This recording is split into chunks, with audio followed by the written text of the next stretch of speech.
Shabbat Shalom, everybody. Great to see you tonight. As we come to our Sabbath, we're happy to be together. This is the last of our sessions tonight, but I wanted to tell you that just in case you've gotten into this habit of coming and sitting in here at 5 o'clock on every Sunday evening, next Sunday evening at 5 o'clock is a church council meeting. So you can come in and sit in here in the same seats if you want to. It won't be quite as entertaining, perhaps, although you never know. Sometimes people come up and they say things which are kind of funny. So we'll watch for that. This episode is entitled I Am He. And in it, the disciples whom we've met so far are now being introduced to some really radical ideas that are going to change everything for them. Now, they've already gone from living in houses to pitching tents. They've gone from earning their own way to depending upon Jesus to show them the way, literally and spiritually, as they follow him around. They've gone from making plans for their lives to having no plan other than serving God for the rest of their lives. That's a lot of change, isn't it? Anybody ever felt like God's been pushing you in kind of directions that you weren't quite prepared for? In many ways, these disciples are being confronted with what we talked about in the morning services out of Philippians 3, in which St. Paul told his readers to forget what was past and press on towards what is ahead. For the disciples clearly have to go in some directions they haven't and really thought about all that much.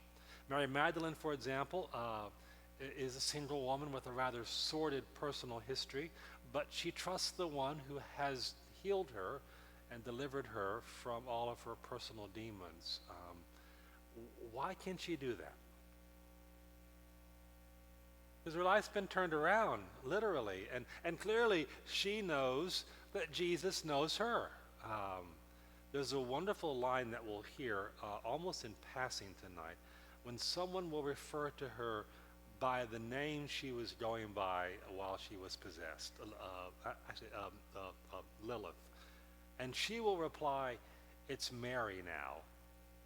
And Jesus will respond in turn the most beautiful thing. He will say, "It always was." Isn't that what it is sometimes for Jesus to remind us of who we've always been, who we were meant to be? For along those lines, we'll also hear a reference to Yahweh Adonai as Adonai El Roi, R-O-I. Now, this particular name for God only occurs one time in the scriptures, but it's a great one.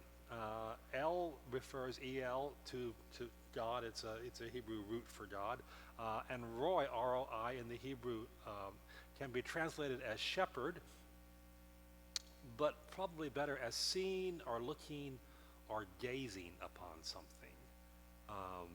So the most usual translation of Adonai El Roi is the God who sees me. Now we find it back Genesis 16, the story of Abraham and Hagar. If you have forgotten that particular episode, it is about how Abraham, thinking God is never really going to come through on his promise of offspring back 3 chapters earlier, Abraham decides to take matters into his own hands per the suggestion of his seemingly barren wife Sarai. So he sleeps with his Egyptian servant Hagar, who becomes pregnant. But not surprisingly, things go south pretty quickly between Hagar and Sarai. Sarai is the woman of the house. She's the wife of Abraham. Hagar is not. Hagar is a little proud that she's going to bear the child and not Sarai, and Sarai resents that. And so Sarai begins to sort of take it out on her. Hagar runs away. She stumbles into an angel of the Lord. The angel promises her that her son will also be the father of a great nation. And because God sees her, when no one else does, Hagar makes this declaration. Genesis, um, it says, um, "You are the God who sees me, Adonai Elroy." And then she says, "I have now seen the one who sees me." Um, Sometimes you want people to just notice you, don't you? Um, Sometimes there's a whole commercial right now for, I don't know, some sort of skin ailment, I guess, and the tagline is "See me, see me." You know, like, don't overlook me, don't look past me, don't look down upon me. See me, and in turn, the well close to where all this happens becomes known as the Bier Laha Roy, the well of the living one who sees me. Later on in this story, we will read in Genesis 25 that Isaac, Abraham's son by Sarah, as well as the father of Jacob, seems to spend his time going back and forth between the Negev, that is the sort of desert region in the very south of Israel, moving towards the Sinai, and southern Jordan, where Beher Lahai Roy is. It's located, the Bible tells us, between Kadesh and Bared. That means nothing to you. I might as well have told you it's between Corsicana and Mahia. I mean, you know, and if you're not from Texas, you would have no idea. But that's an east-west road running to Egypt. And there's a reason why Isaac is going back and forth between these two areas. I'm not going to tell it to you because that's a different story for a different time. But the point is, the God whom Hagar encounters is someone who not only sees individuals when others do not, or they choose not to see them, but who seeks them out. It's going to be a major theme for the rest of this episode as we come to the story of the fabled Samaritan woman at the well. Now, I don't know if any of you will remember it, but when I was growing up in youth group, there was a kind of a ragged country western type ballad about how Jesus met the woman at the well. Did anybody hear this song? Jesus met the woman at the well, and he told her everything she'd ever done. Doesn't that sound like Frankie and Johnny? I mean, you know, doesn't that sound like, what kind of ballad is this? Really kind of an odd one. And then the next verse says, Jesus says, "Woman, woman, where is your husband?" I mean, the whole story goes this way. What we're going to see in this episode is that the portrayal of a woman who is remarkably like Hagar in many ways. That is to say, she is, in the eyes of the good Jews, of the religious people, she is clearly an outcast. But haven't we already seen how it is that it is to the outcasts that Jesus seems to be the most drawn? Some people have this gift. Others don't. I will tell you, the person I've known for 50 years that has this gift is my wife. She is able to sort of pull in people that are on the outskirts, that just don't quite fit in, that maybe have been kind of overlooked somewhere, even by me. And she has this gift. This is what Jesus does. It's not just Mary of Magdala, who may or may not have been the kind of adulterous woman in the fictional red quarter of that city, Capernaum, the writer's way of suggesting there's a red light district in those days. But Matthew is certainly an outcast too, isn't he? I mean, he's a tax collector, which has made him a traitor to his own people, and there's something wrong with Matthew. I mean, he's not quite right in terms of his social skills are so poor. He doesn't know how to relate to other people, and he doesn't have a really good kind of self-awareness. Um, and so he finds himself on the outs with almost everybody. What's the point of all of this? It is to suggest that whenever we may feel invisible and forgotten by everybody else, we should remember there's a God who sees us and who knows us and who seeks after us. He witnesses our struggles. He reaches out to touch us.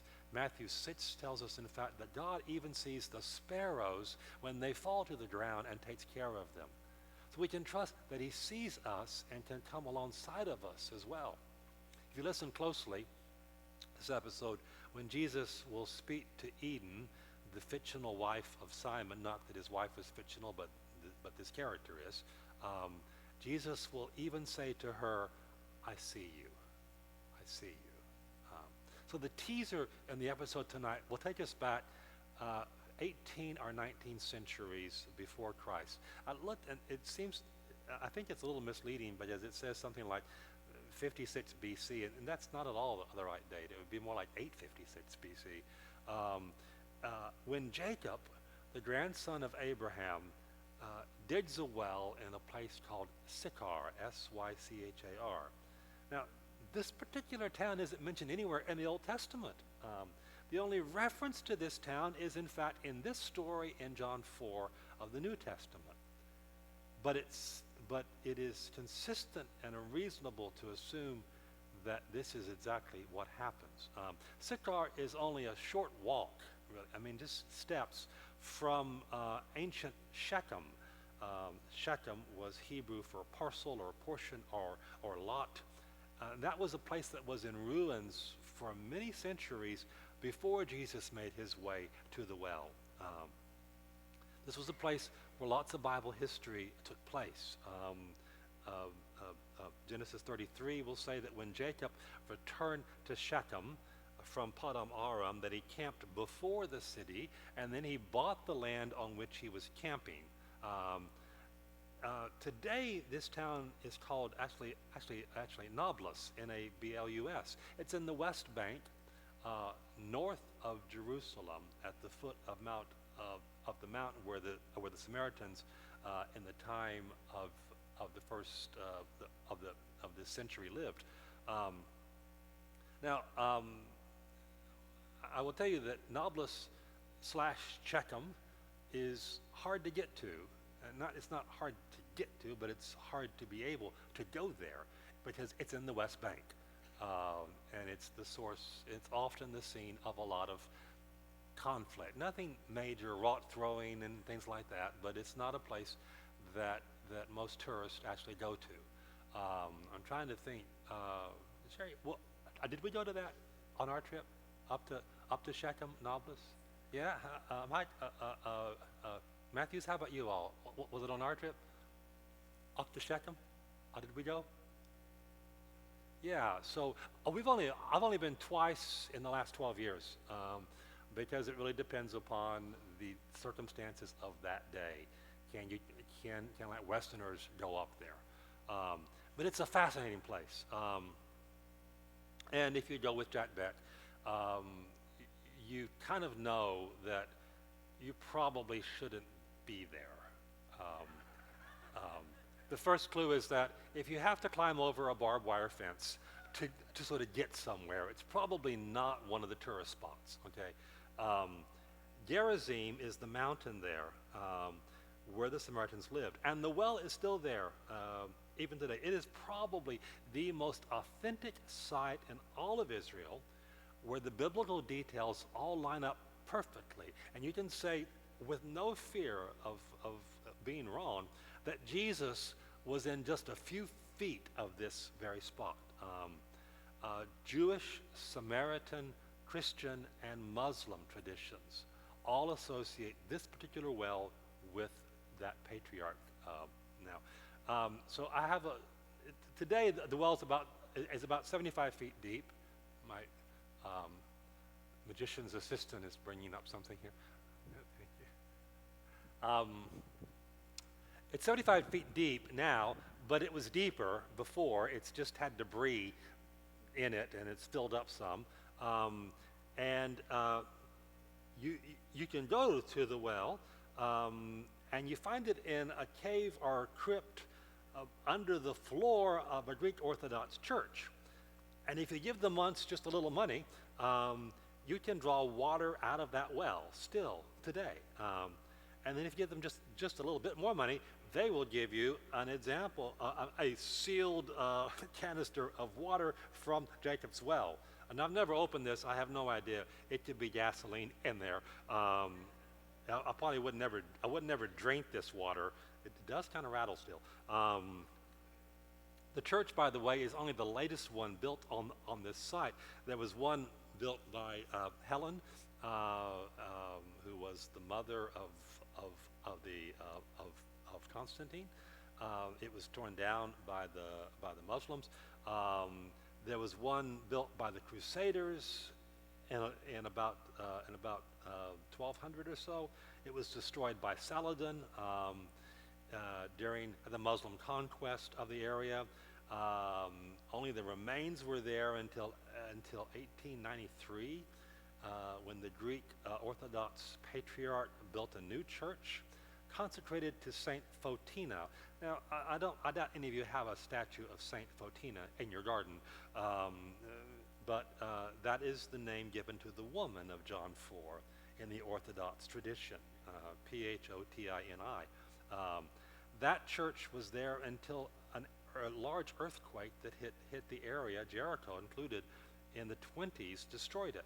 The present church was then started, but it wasn't finished until 1980, when the project finally resumed, and then it took 12 more years. The water, though, is known for its soft or light water that is supplied in two ways. First, through underground sources, which is what makes it a true well, but also by some percolated surface water, which is what makes it a cistern. I think that's what prompts Jesus's comments about living water. There is both kinds of water in this same well. So, what lie at the root of the bad blood between the Samaritans and the Jews? You can trace most of it back to what happened after the Assyrians, that would be Nineveh, that would be what is Iraq now, conquered all the northern kingdom. They deported the Jewish residents of higher standing in the area, and then this was their clever way of keeping those who'd been conquered kind of restive. They imported other people from other conquered areas. In other words, they just shuffled the board. Okay, so if they conquered an area, they took those people out of it. They put them somewhere else. Then they conquered a different area, put those people in the first area. So nobody knows where they're supposed to actually be. And from that time on, what had been the tribe of one of Joseph's sons, Manasseh, you remember that tribe, well, you may not remember, but I'll tell you anyway, that tribe got two portions in the allotment, one on each side of the Jordan River. So this tribe of Manasseh and the brother tribe of Ephraim remain mixed, both ethnically and religiously. And if you want to go read it, it's in 2 Kings 17. Verse 26 is particularly insightful in that it says, it was reported to the king of Assyria that the people he had resettled in the towns of Samaria, the area now being called that, did not know what the God of that country requires. And so, because they were acting wrongly, that God was sending lions to kill them off. So the king of Assyria ordered that one of the priests who had been taken captive from that same area be sent back to teach those people what the God of that land wanted. Okay? Now, what does that tell you about how people saw deities and they saw God? Tells you it was regional. Every region had its own god. Every god had his or her own ways. Well, they were all his. Every religion might be different because gods only had control over certain places. Okay, that's what the king of Assyria thought. So they sent this priest back to teach the new residents as well as the Jews who had been left behind, because there's a lot of them there still, and had, barring anything else, intermarried with the sort of newcomers, and so nobody knew what they're supposed to actually be doing.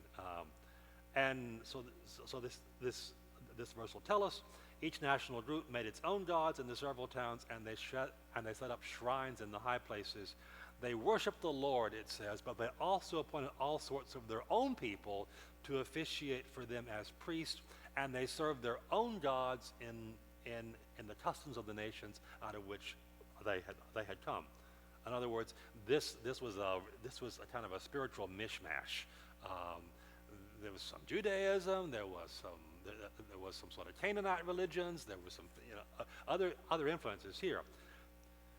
So after the subsequent Babylonian captivity, the Babylonians, what's now Baghdad in that area, came after the Assyrians, and they thought, this is a very effective way to keep down restive populations. So they practiced this. Let's deport everybody and bring new folks in. When that was over, and the exiles from Jerusalem and Judah were allowed to return, what had been Manasseh and Ephraim pretty much became known by its new name, Samaria, and the tensions only grew. Samaritans, for example, only accepted the first 5 books of the Old Testament, the Torah, which means that they didn't have the writings, they didn't have the books of history, Kings, Chronicles, Samuel. They didn't have the prophets, and they didn't have the Psalms, just the first 5 books of the Old Testament. So culturally, they were not fully Jewish. Ethnically, it's very confusing how the groups were actually tied. For the longest time, people thought, well, these were all people brought over from other places, and so they were not ethnically Jewish. Okay? 23andMe did some study. And the mitochondrial DNA shows that there are no major differences between the Jews, the Samaritans, and the Palestinians in their maternal history. But there is in their paternal history. It's the Y chromosomes which make a distinction. And what they discovered is that Jewish men and Samaritan men had similar backgrounds, not so much for the Palestinians. So despite the fact that Samaritans are not considered today to be ethnically either Jewish or Arab, they are their own group. The truth is that not all the Jews were rounded up and shipped off to Babylon or to Assyria. Some stayed. They intermarried with the Samaritans. So when the Jews who had been exiled finally returned from Babylon under Nehemiah, there is a strong animosity towards the people who have taken their place in the land promised to Abraham. Manasseh, who was the son of one high priest and the brother of another one, marries the daughter of the Persian governor of Samaria, Sanballat. Does anybody remember that name? Out of Nehemiah, one of the society of naysayers. He was subsequently chased from Jerusalem by Nehemiah. In turn, his father-in-law made him the high priest of the Samaritans and built him a temple on top of Mount Gerizim. 200 years later, when the War of the Maccabees broke out against Persian Greek rule, the Samaritans took the side of the Greeks and the Syrians. So as a consequence, that temple up at Gerizim was destroyed by the Jewish zealot John Hyrcanus about 129 BC. but the place where it had stood was still the center of sacred Samaritan worship. And in fact, it still is for the roughly 800 Samaritans who still live there. You may not think about it, there are Samaritans still in the world today, 842 of them. Most of them live right there by Gerizim, by Nablus, Shechem. And the reason why they think Gerizim was supposed to be the most important place is that, in truth, it had been the most important place. It was at Gerizim that God appears to Abraham for the first time after he came into Canaan. It's here that in fact his grandson Jacob first lives. It's here that Joseph comes. It's here Joshua reads the blessings and curses and gives his last address. If you go there, you can stand in this place between two hills, and you can see where Joshua addressed all the people there. But Samaritan traditions went even further, and they believed that Gerizim was where paradise had been, on the summit of Gerizim. They also believed Adam was formed out of the dust of Gerizim. And Gerizim was the Mount Ararat on which the ark came to rest. And Abraham attempted to offer Isaac here. In other words, they have pumped this place up pretty big. Because the Jews have said, no, God's place now is in Jerusalem. Solomon built a temple there. That's where he promised he would dwell, and his image and his presence might be. Samaritans are saying, no, Gerizim is where it's supposed to be, even though their temple has been torn down. And remember that at the time of Jesus, it's only 130 years before that temple has been torn. Well, it's about 150 years before, something like that temple has been torn down. And they have good memories. So the woman who meets Jesus at Jacob's well is not trying to simply change the subject when she asks Jesus about which is better, Jerusalem or Gerizim. She probably wants to actually know. She really wants to sort of hear this from him. If you think about it, though, Jesus has a strategic reason for not only wanting to have this conversation with her, with a woman who needed to know that God still saw her and he cared about her, but he wants to be in this spot to announce who he is. This spot where the words of the covenant that were given to Abraham and the covenant message that was given unto Moses were still echoing in the air, as our friend Jack Beck puts it. It was here Jesus proclaimed he was not just the prophet, he was the Messiah and the fulfillment of all those ancient prophecies and promises made by God. Now the term Samaritan comes, by the way, from a word shamarim, which in ancient Hebrew means guardians or keepers. Guardians or keepers of what? Of the Torah. They see themselves as the true guardians of those first 5 books of Moses, the books of the law. And the Samaritan would tell you they are simply descendants of the 2 sons of Joseph, Manasseh and Ephraim. In contrast, the Jewish Talmud refers to the people called Kuthim, who arrived by the hands of the Assyrians. So there's not a lot of clarity even now. Well, what we do know is that by the time of Jesus, there was enormous animosity between Jews and Samaritans. The Jews had torn down their temple, destroyed it. The Jews looked down upon Samaritans from the very beginning and said they were not really Jewish or religious people. The Samaritans looked down upon the Jews. And for the longest time then, this animosity infected all the relationships between Jews and Samaritans. Did it mean that Jews would never even pass through Samaria? Well, for the longest time, pastors and teachers and authors taught that. And it's a pretty much a staple of lots of sermons. And if I go back and read some of mine from 30 years ago, I probably said it too. that a good Jew would never go through Samaria. They would go around Samaria. Um, One main road led from Jerusalem past Bethany to Jericho, and then it went up north to the Jordan Valley and the west of the sea of up there at Capernaum.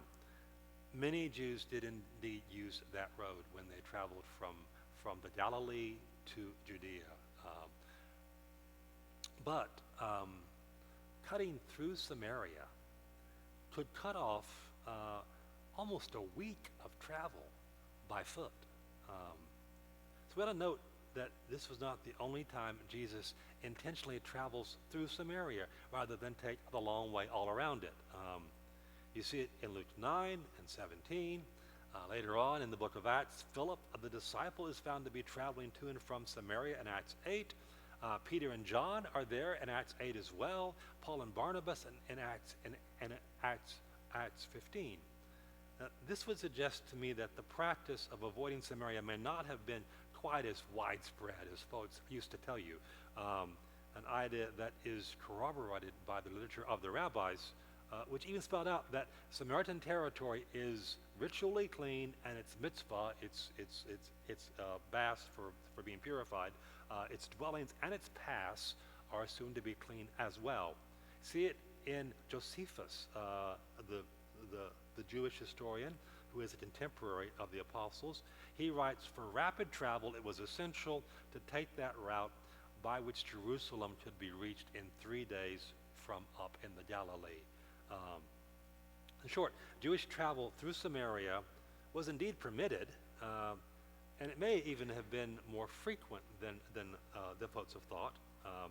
But we can understand why some Jews, particularly those from Galilee, who were not quite as well-traveled, say, as those from Jerusalem going in the opposite direction, would have been uneasy about the route which Jesus had them take. He's going to take them through Samaria rather than around it. Okay, and you'll see this as we come into this episode. So with that in mind, let's watch this episode, and then we have some talking to do. Thank you.